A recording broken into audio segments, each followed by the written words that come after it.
नमस्कार। हम और आप अक्सर आम बोलचाल की भाषा में एक शब्द इस्तेमाल करते हैं, गोरख धंधा।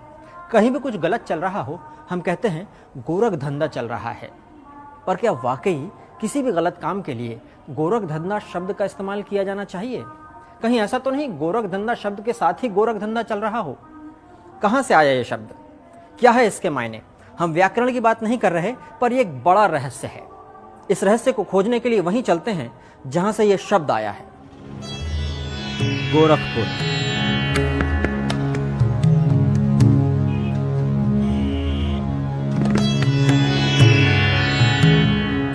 भारत के किसी भी आम शहर के जैसा खास है तो गोरक्षनाथ। कुछ इस तरह कि कोई पूछे कि तेरे पास क्या है, तो पूरा गोरखपुर कह उठेगा मेरे पास गोरक्षनाथ है। गोरक्षनाथ नाम तो यही है, पर चलती जुबान में गोरखनाथ बन गया। शहर का नाम भी उन्हीं के नाम पर पड़ गया। नाथ संप्रदाय की पहचान भी उन्हीं से हुई। सन्यासी और योगियों का संप्रदाय नाथ संप्रदाय। गोरखपुर में ये गोरखनाथ मंदिर है, नाथ संप्रदाय का प्रमुख केंद्र। यहीं पर गोरख धंधे का रहस्य छुपा है। ढूंढते हैं।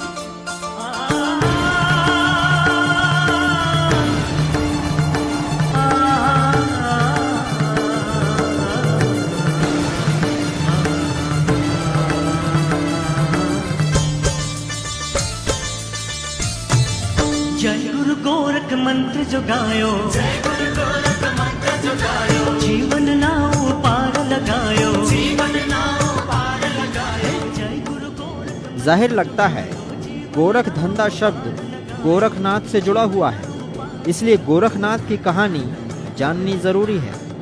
कहानी सुनाते समय हम ये मान के चल रहे हैं कि भगवान हैं। भगवान के अस्तित्व पर बहस करने वाले फिलहाल अपने तर्क वितर्क संभाल के रखें। भगवान शिव के जो अलग अलग स्वरूप हैं, उनका रौद्र जो रूप है वो रुद्र के रूप में है, कल्याणकारी रूप है वो शिव के रूप में है, और योगी का जो उनका स्वरूप है वो गोरक्षनाथ के रूप में है। गोरखनाथ के जन्म की कहानी दिलचस्प है। कहानी ऐसी है कि 8वीं शताब्दी की बात है। नाथ संप्रदाय की शुरुआत करने वाले योगी मत्स्येंद्र नाथ ने बच्चा चाहने वाली महिला को भभूति खाने के लिए दी। महिला ने भभूति खाई नहीं, कूड़े के गड्ढे में गोबर पर फेंक दी। उसी गोबर पर गोरखनाथ का जन्म हुआ। गोरखनाथ को मत्स्येंद्र नाथ ने अपना शिष्य बना लिया। मत्स्येंद्र नाथ खुद नारायण अवतार थे। उन्होंने गोरखनाथ को योग सिखाया, मंत्र विद्या दी। गोरखनाथ ने कड़ी तपस्या की।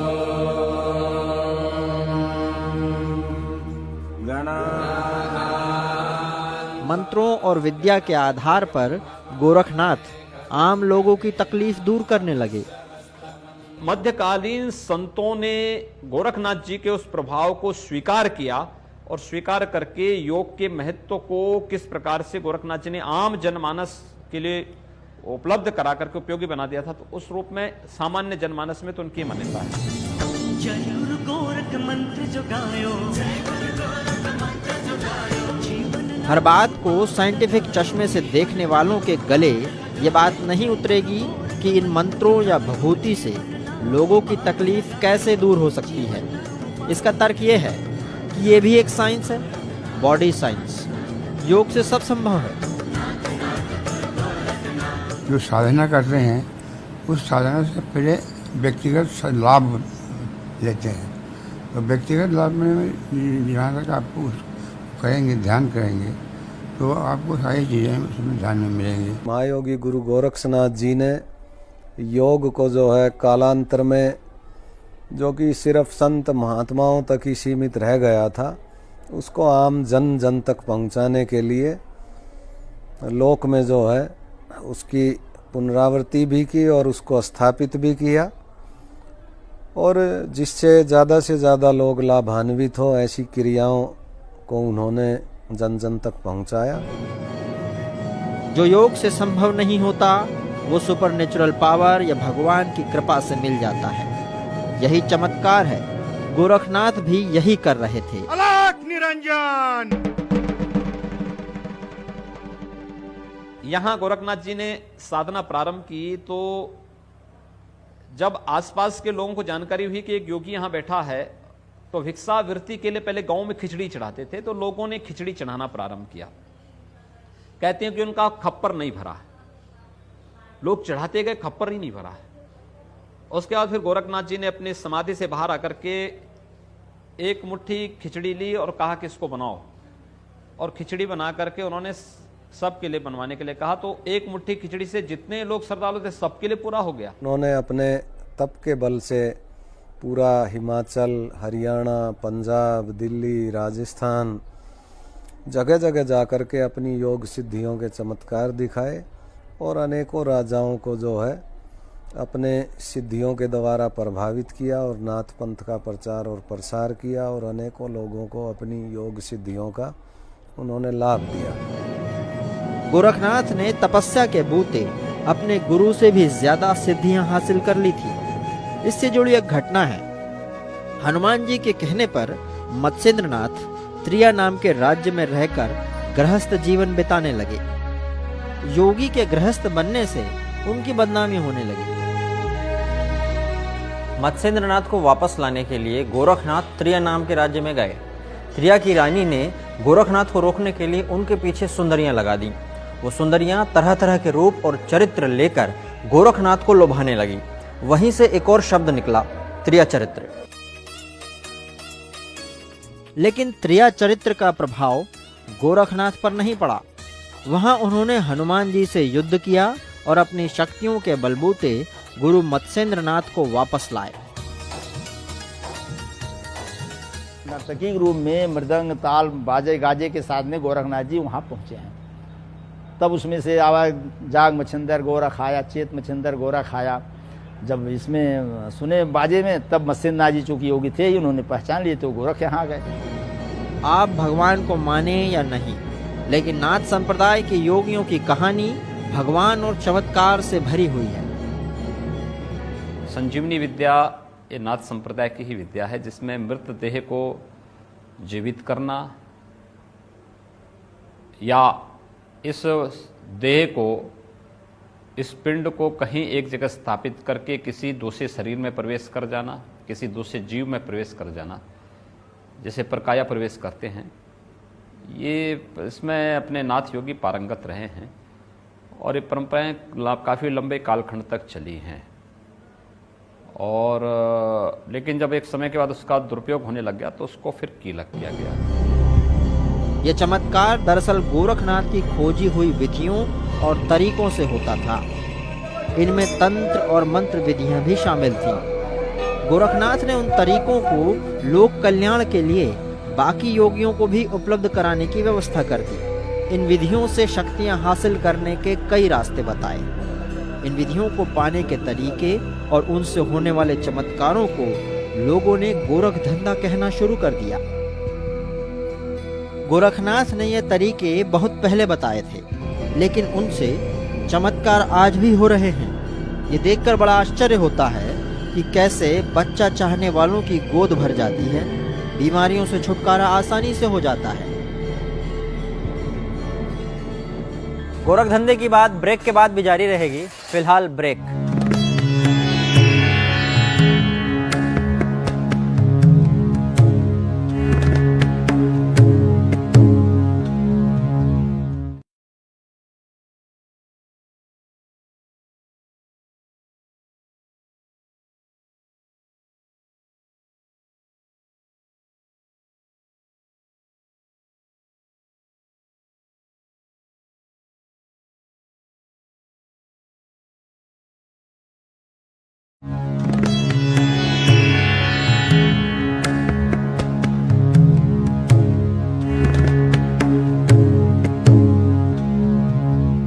ब्रेक से पहले हम गोरख धंधे की बात कर रहे थे और उसी के अंतर्गत नाथ संप्रदाय की कहानी देख रहे हैं।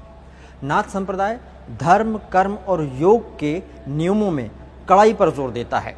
ये कड़ाई इतनी कि इनसे चमत्कार पैदा होते हैं, और चमत्कार है तो नमस्कार है। जय गुरु चमत्कार को नमस्कार करने में कोई बुराई नहीं। जब कहीं से काम नहीं हो रहा हो तो ऐसे में कोई तो हो जो साधारण लोगों को राहत पहुंचाए। इसी राहत की आस लिए लोग मंदिर पहुंच जाते हैं गोरखनाथ के सामने। मन की बात गोरखनाथ से कहते हैं। नाथ पुजारी उनको भभूति दे देते हैं और कुछ समय बाद लोग खुद आकर बताते हैं कि भभूति काम कर गई। सबसे ज्यादा उदाहरण सूनी गोद भरने के हैं। कमल जी अपने बच्चे को लेकर आई हैं। बच्चा वही है जो गोरखनाथ की कृपा से मिला है। अब कमल मंदिर में मन्नत पूरी होने के बाद की पूजा करने आई हैं। बच्चे को मांगे थे कि हमारा जब गोरखनाथ बाबा पूरी देंगे तो हम उनको त्रिशूल कीन कर और उनको चढ़ाएंगे। तो मनोकामना पूरा हो गया और हम आए और त्रिशूल बाबा को कीन के और उसकी चढ़ा दिए। गजब है, आस्था में इतनी ताकत है।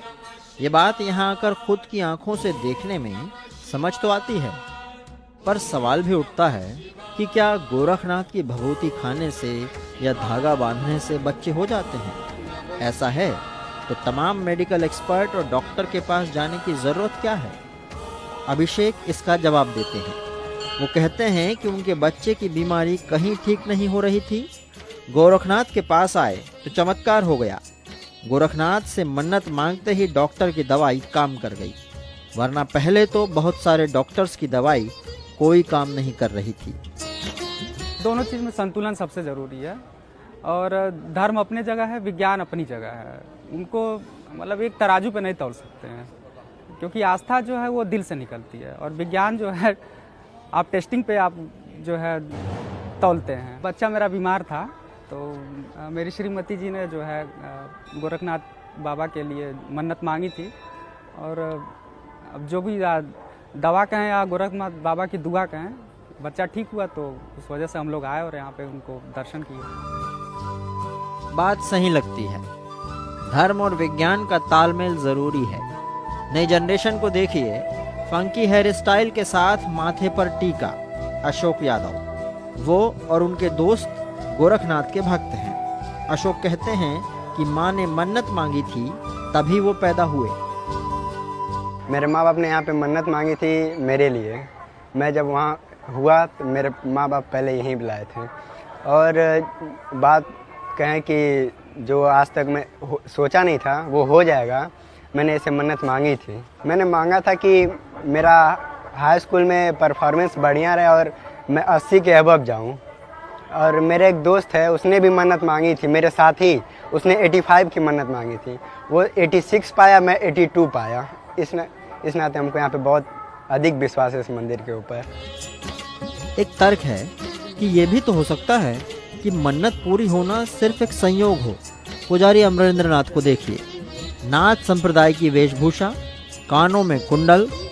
खास बात यह कि कान में बीच में से छेद है, नीचे से नहीं। इस तरह के योगियों को नाथ संप्रदाय में कनफटा योगी कहते हैं। अमरेंद्र नाथ कहते हैं कि उन्हें शॉर्ट टर्म मेमोरी लॉस की बीमारी थी, ठीक ही नहीं हो रही थी। गोरखनाथ के मंदिर आए और जिंदगी बदल गई। कि मेरा याददाश्त ही गायब हो जाता था। ऐसे गाड़ी चलाते समय या साइकिल चलाते समय या वैसे चलते समय एकाएक शून्य हो जाता था। तो ये जब चीरा लगा, चीरा लगने के बाद एकदम हमारा जो याददाश्त गायब होता था वो एकदम ठीक हुआ।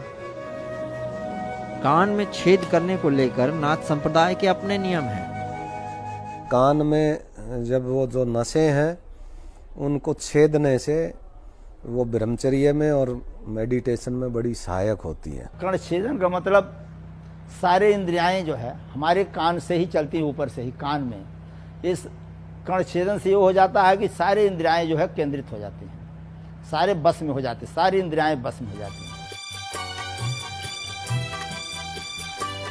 मतलब जो व्यक्ति किसी भी तरह गोरखनाथ के संपर्क में आएगा उसकी परेशानी खुद गोरखनाथ दूर करेंगे, और जो सीधे संपर्क में नहीं आएगा उसके लिए क्या? उसके लिए भी व्यवस्था है। गोरखनाथ की स्वयं की लिखी हुई किताब शाबर मंत्र। इसमें मंत्र, तंत्र, यंत्र मौजूद हैं जिन्हें देवी देवताओं का आशीर्वाद प्राप्त है। किताब कहती है कि इसमें लिखे हुए मंत्र अचूक मंत्र हैं। एक किताब में गोरखनाथ जी ने कई कामों के लिए उपाय बताए हैं। ये काम है जैसे वशीकरण करना हो, शारीरिक कष्ट दूर करना हो, स्त्री का कष्ट दूर करना हो, कोई वस्तु खो गई हो और उसको ढूंढना हो, विदेश गया हो व्यक्ति शीघ्र लौटाना हो, चोरी गया माल अगर ढूंढना हो, मकान में गड़ा धन मिलना हो, और तो और भूख प्यास अगर नहीं सताए तो कैसे नहीं सताए उसके लिए भी उपाय है, तो वो सताएगी नहीं। बड़े दिलचस्प उपाय हैं इसमें। क्या वाकई सारी समस्याओं से निपटने के लिए गोरखनाथ के तरीके अचूक हैं? एक किताब को पढ़कर समस्याएं कैसे हल की जा सकती हैं? किताब खरीदने आए रमेश इस बारे में बताते हैं। मंत्र है, मंत्र याद है तो बिच्छू का है, सांप का है और नज़र का है। वो गाय भैंस के कीड़े वो पड़ जाते हैं, मनुष्य के पड़ जाते हैं, कांस कट जाता है, उसका मंत्र द्वारा निकाल। मतलब ये कि परेशानियों का शॉर्टकट उपाय यही गोरख धंधा है। पर इसमें तो अच्छी बातें लिखी हैं, लोगों की भलाई की बातें हैं। फिर गोरख धंधा बुरा कैसे हो गया? इसका जवाब बाद में ढूंढेंगे।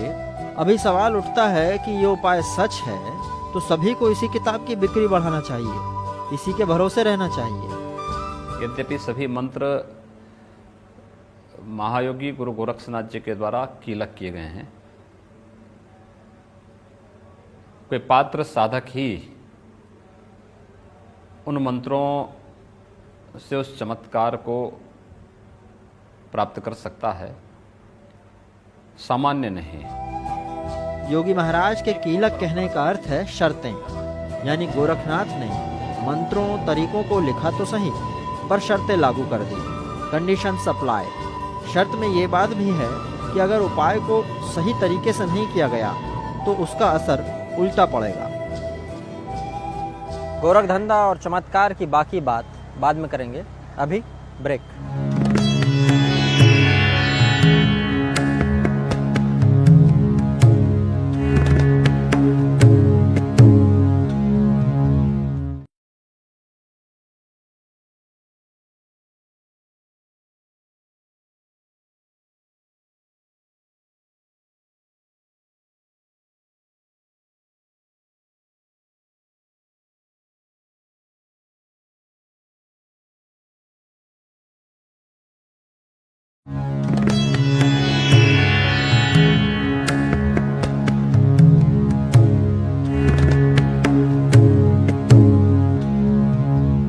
नमस्कार। ब्रेक के बाद भी कहानी जारी है। हम देख रहे हैं गोरख धंधा आखिर है क्या।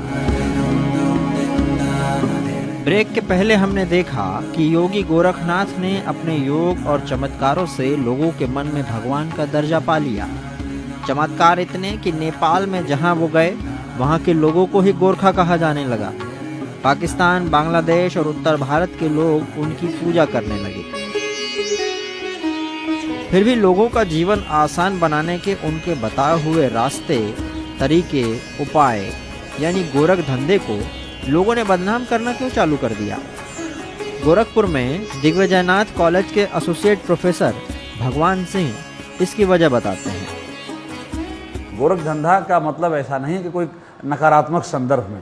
गुरु गोरखनाथ के बताए गए तमाम सारे यौगिक क्रियाओं और मार्गों में से व्यक्ति चुन नहीं पाए तो उसी को कहते हैं कि वो उलझ जाता है, तमाम सारे रास्तों में भटक जाता है, और उसी को कहा जाता है गोरख धंधा। और बाद में सामान्य अर्थों में लोग उसको भटकाव के रूप में, उलझाव के रूप में लेने लगे, लेकिन वह उन्होंने बड़े सकारात्मक उद्देश्य से इस शब्द का प्राथमिक इस्तेमाल किया था। योगी आदित्यनाथ भी कुछ इसी तर्ज पर बात करते हैं। गोरखनाथ जी ने जीवन के रहस्यों के बारे में इतने आयाम दिए कि सामान्य व्यक्ति के लिए समझना ही वो कठिन होगा, इसलिए वो गोरख धंधा हो गया। इसलिए इस प्रकार की बातें होती हैं, ये बुद्धि का फेर है, और मुझे लगता है जिस दिन वह सही परिप्रेक्ष्य में उसको समझ पाएंगे तो इस प्रकार की टिप्पणी करने से बचेंगे।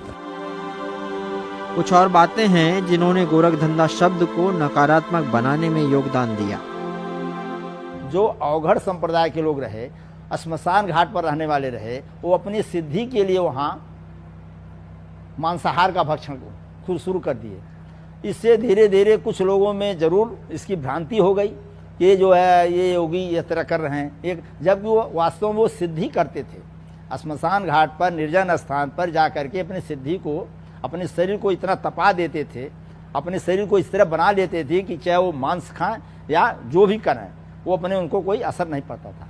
तो उस रूप में था, लेकिन उसका गलत संदेश समाज में चला गया। बात मांसाहार तक रहती तब भी चलता, लेकिन नाथ संप्रदाय के योगियों की ताकत देखकर कई दूसरे सन्यासी उनके जैसा बनने का ढोंग करने लगे।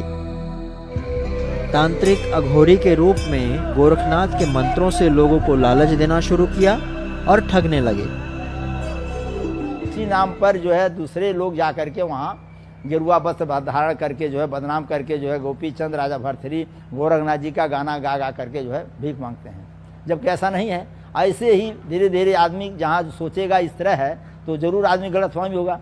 बहुत से बच्चे को भरमा देते हैं, छोटे बच्चे भरम जाते हैं तो कि हम चलिए इन्हीं के साथ चले जाएंगे, तो कुछ बदनाम इस तरह तो हो ही गया था। दिक्कत तो यही है, आस्था को व्यापार बनाकर धर्म की दुकान चलाने वाले ये नहीं सोचते कि सीधे साधे लोग जब ठगे जाएंगे तो धर्म आस्था पर से उनका विश्वास उठ जाएगा और उनकी दुकान पर से भी। जब ऐसा होता है तो एक अच्छा शब्द गोरख धंधा भी बुरा बन जाता है। हालांकि इन सब के बावजूद नाथ संप्रदाय के योगी समाज में पॉजिटिव बदलाव लाने में जुटे रहे। प्राचीन काल से ही पूर्व गोरखनाथ के टाइम से ही ये सामाजिक समरसता का संदेश ये लेकर के चलते हैं, और न कोई संदेश लेके चलते हैं बल्कि इनका कार्य भी उसी दिशा में होता है। लोक कल्याण और सामाजिक बदलाव की कड़ी में बात बड़ी इंटरेस्टिंग निकली। राजनीति के माध्यम से लोक कल्याण करना, योगियों की परंपरा से थोड़ा हटकर राजनीति में जाकर लोगों की भलाई का तरीका गोरखनाथ पीठ के मुखिया योगी अवैधनाथ ने निकाला और उनके उत्तराधिकारी योगी आदित्यनाथ बतौर सांसद इस काम को कर रहे हैं। मंदिर के बगल में ही रोज दरबार लग जाता है और नारायण में ध्यान लगाने वाले योगी नर नारायण की समस्या पर ध्यान लगाने लगते हैं। जो हिंदू समाज से जुड़ा हुआ है और यदि कोई जो है इस तरह की परंपरा बन रही है कि साहब इसमें आप हिंदुत्व को कोई सम्मान न दें, तो उसको हम लोग नहीं अपनाते हैं। धर्म किसी एक उपासना विधि को लेकर के नहीं है, धर्म किसी एक पूजा पद्धति को लेकर के नहीं है। धर्म कर्तव्य, सदाचार और नैतिक मूल्यों का पर्याय है जिस पर व्यक्ति और समाज का जीवन टिका है। जब धर्म पर व्यक्ति और समाज का जीवन टिका हुआ है तो फिर उस धर्म पर टिकी हुई व्यवस्था को अगर राजनीति से युक्त कर दिया जाए तो समाज में सदाचार की भावना पैदा होगी। जो ये भ्रष्टाचार देखने को मिल रहा है अपने आप समाप्त होता हुआ दिखाई देगा। सिर्फ राजनीति की बात नहीं, नाथ संप्रदाय के साधक बात बात पर चमत्कार करने की बजाय दूसरी विधियों पर जोर दे रहे हैं। आयुर्वेदिक चिकित्सा पद्धति के साथ एलोपैथी इलाज करने वाला अस्पताल इसी विधि पर है। चमत्कारों से ज़्यादा आवश्यक है समाज की सेवा। एक चमत्कार के माध्यम से अगर कोई चमत्कार करके समाज सेवा कर सकता है तो अलग बात है, लेकिन समाज सेवा एक प्रमुख ज़्यादा महत्वपूर्ण है बनस्पत चमत्कार की। वैसे सही भी लगता है, जब काम बंदूक से हो रहा हो तो तोप चलाने की जरूरत क्या है। चमत्कार की तोप जरूरत के वक्त के लिए संभाल कर रखी जा सकती है। इसी विचारधारा के साथ नाथ संप्रदाय इस समय काम कर रहा है। ये थी गोरख धंधे की कहानी। हो सकता है गोरख धंधे की कहानी देखकर आपके विचार भी बदले हों और आप भी कह रहे होंगे गोरख धंधा अच्छा है। अब मैं और कैमरामैन तेज सिंह इजाज़त लेते हैं। नमस्कार।